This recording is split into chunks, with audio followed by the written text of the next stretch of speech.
नो यन्त्रं तदपि च न जाने स्तुते महो न चाह्वानं ध्यानं तदपि च न जाने स्तुते कथा न जाने मुद्रास्ते तदपि च न जाने विलपनं परं जाने मातास्त्वदनुशरणं क्लेशहरणं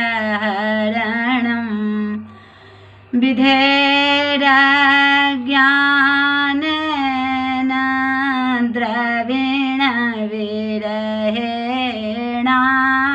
द्रविणविरहेणालसतया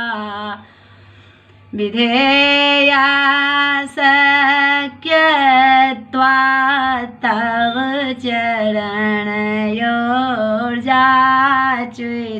चरणयोर्जाच्युतिरभूत् तदेतत्तुक्षं तव्यं जननि सकलोद्धारिणि शिवे कुपुत्रो जायेत क्वचिदपि कुमाता न भवति पृथिव्यां पुत्रास्ते जननि बहवः सन्ति सरला परं तेषां मध्ये विरलतरलोऽहं तव सुतः मदीयोऽयं त्यागः समुचितमिदं नो तव शिवे कुपुत्रो जायेत क्वचिदपि कुमाता न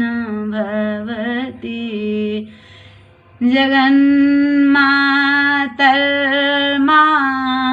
जगन्मातर्मातस्तव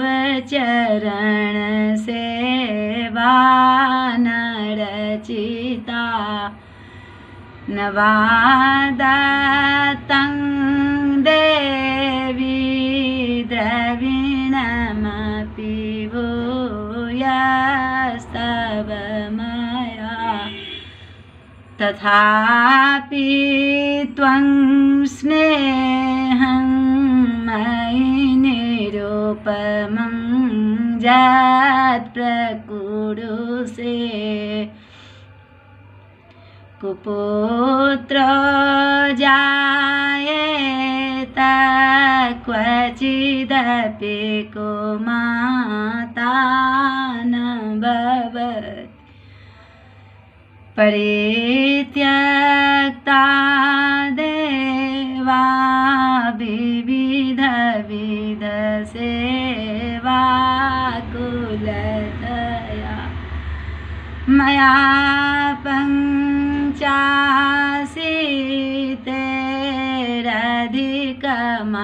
पञ्चाशीतेरधिकमापनीते तुं वयसि इदानीं जन्मातस्तव यदि कृपा नापि भविता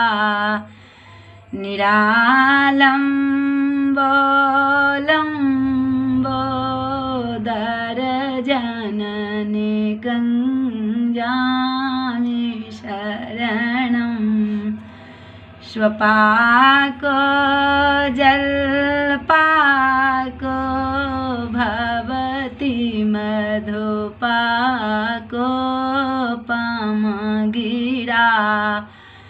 निरातङ्को रङ्को विहरति चिरं कोटिकनकै तवापर्णे कर्णे विशति मनोवर्णे फलमिदं जनाः को जानीते जननी जपनीयं जपविधौ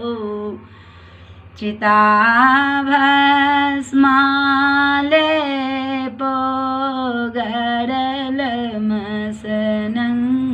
दिक्पटदरो जटाधारी कंठे भुजगपतिहारी पशुपति कपाली भूतेशो भजति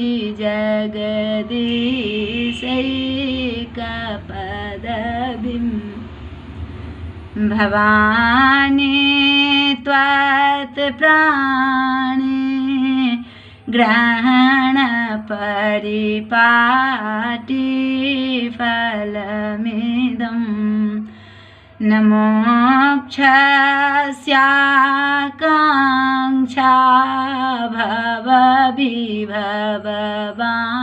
भवविभववाञ्छापि च न मे न विज्ञानापेक्षा शशिमुखे सुखे छापि न पुनः अतस्त्वां संन्याचे जननी जननं जातो मम वै मृडानि रुद्राणि शिव शिव भवानीति जपत नाराधितासि विधिना विविधोपचारे किं रुक्षचिन्तनपरर्न कृतं वचोभिः श्यामे त्वमेव यदि किञ्चन मध्यनाथे धत्से कृपामुचितवं अपरं तवैव आपात्सु मग्नः स्मरणं त्वदीयं करोमि दुर्गे करुणार्णवेसि नैतच्छठ त्वं मम भावयेथा क्षुधा त्रिखार्ता जननी स्मरन्ति जगदम्ब विचित्रमत्र किं परिपूर्णां करुणास्ति चन्मयी अपराध परंपरा परं नहि माता समुपेक्षते सुतं मत्समः पातकी नास्ति पापग्नि तत्क्षमा नहि एवं ज्ञात्वा महादेवी यथा योग्यं तथा कुरु यथा योग्यं तथा कुरु यथा योग्यं तथा कुरु दुर्गे दुर्गे दुर्गे दुर्गे